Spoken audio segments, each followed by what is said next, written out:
and I want to talk to you guys today about something that I think you'll find to be very beneficial, and that is going through a mediation with a narcissist.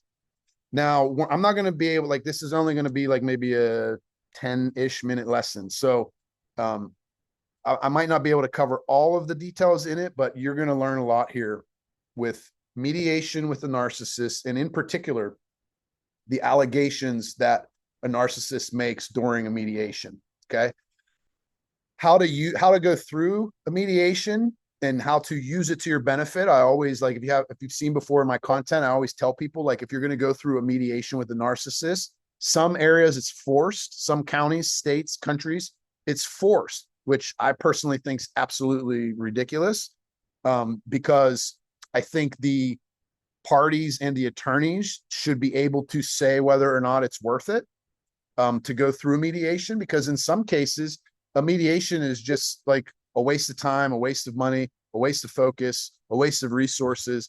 And a way, if you're in a situation where you're getting abused in some way, or suffered trauma in some way from the relationship, it's a way for them to kind of get at you, or scare you in the mediation. So when you're going through a mediation with a narcissist, chances are, I don't like take this with a grain of salt, because I don't ever like to discourage settlement.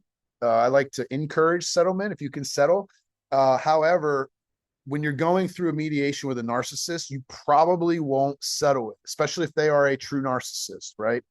You're probably not going to settle it because, like we've talked about before, they like to move the goalpost, they like to move the end zone, they like to change the rules. So be that as it may, there's still a way for you to use mediation to your benefit. And the way that you do that is you treat mediation as a form of discovery. So your whole goal when you go through the mediation, if you know or have a pretty darn good feeling that you're not going to settle this case, you want to go through your mediation.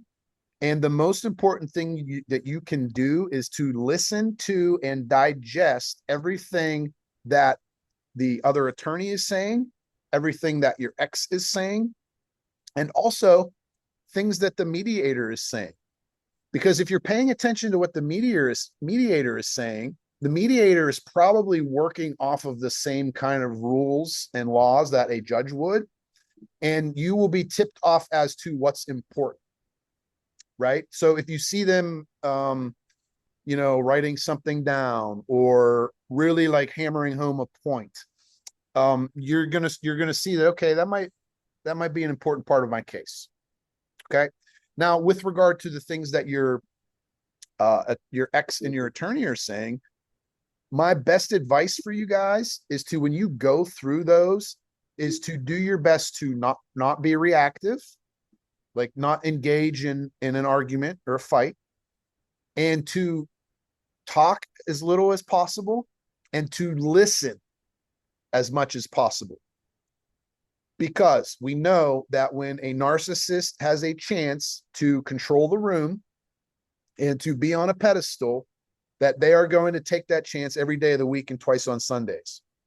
And if they feel like they're in a forum where they have the spotlight, they're going to talk, and they're going to keep talking until you interrupt them or until you say something to confront them. And if you let them talk, you're going to get as much information as you possibly can out of them. And that's what I want to talk about, is using that information as discovery. Now, how do we do that? Well, I think the simplest way that I can explain to do that is by talking about allegations, and in particular, false allegations, right? Now, we know that false allegations are pretty much admissions from a narcissist. If you've spent any time at all on social media, you've heard that from people who have gone through it, from coaches, from lawyers, whoever, that a narcissist's false allegations are admissions. But what does that mean? Okay. I like to explain it like this, especially in the context of a mediation. If you are going through a mediation and you are hearing allegations and false allegations, those are admissions in two ways. And both of these ways, you can use them as a roadmap, I like to say, in your case. The first way is the one that everybody pretty much talks about, that it's an admission of their own behavior. Okay. Well, what do you do with that? Right. It's like, yeah, Judge Anthony, that sounds really cool. And we know that, but what do we do with that?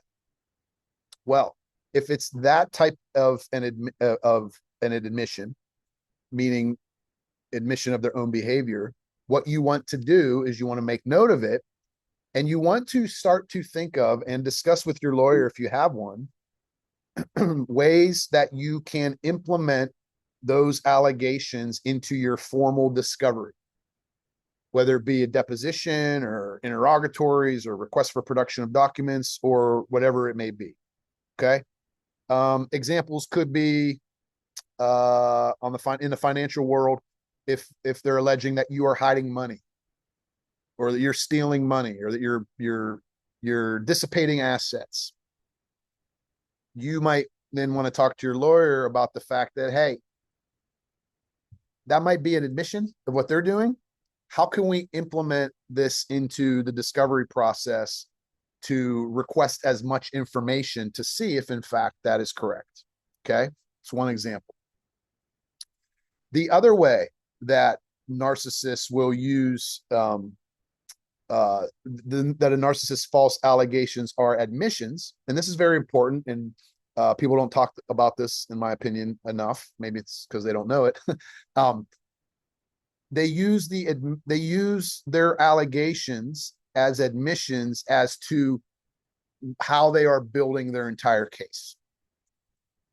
So if you think about that, when you go into the mediation and you start to hear these allegations and you let them talk, and you get as much out of them as you can, now you know what path they are probably taking through their case.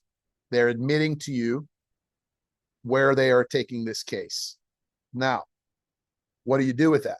The first thing you want to do with that is to see if they have any proof, if they present any proof, or if they show any proof at the mediation. Okay. The next thing that you want to do is you want to take a very hard look at yourself and your behavior. And first off, obviously, you want to see if you are in fact doing that. And if you're not doing that, you want to see if there is any evidence that could be twisted in a way to show that you are doing that. And if that is the case, whether you are in fact doing what they're saying you're doing, or there's some evidence, meaning maybe, I don't know, maybe you reacted too harshly to them or something, and you sent a text you shouldn't have sent, or, whatever. What you have to do is you have to then start to modify your behavior and clean up your communication to mitigate or eliminate that issue, so that moving forward, you are now weakening their case.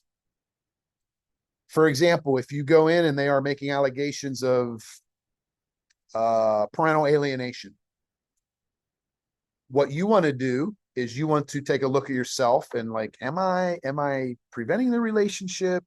Am I doing anything that could be perceived as that? And this is just one example. There are many. And if so, then you start to modify that behavior a little bit, and you start to weaken their case moving forward. And that, when you do that effectively, that can become very frustrating for them. And that's making a narcissist frustrated is one of the best things you can do, because that's when they start to show their true colors. It's when they are in a position of power that they are at their most deadly, because when they feel like they are controlling the strings and pulling the strings, they are so calm, cool, and collected. And usually you are the opposite of calm, cool, and collected. And that is how they can really, really put the screws to you in that case. Okay. So that's the lesson that I wanted to talk about. I hope that helps everybody. We're going to log off the recording here, and we're going to jump into Q&A. And then either once the Q&A is done, I'll jump into the questions that were left in the group, or I'll do it later in the week like I did last week and post a video at that point.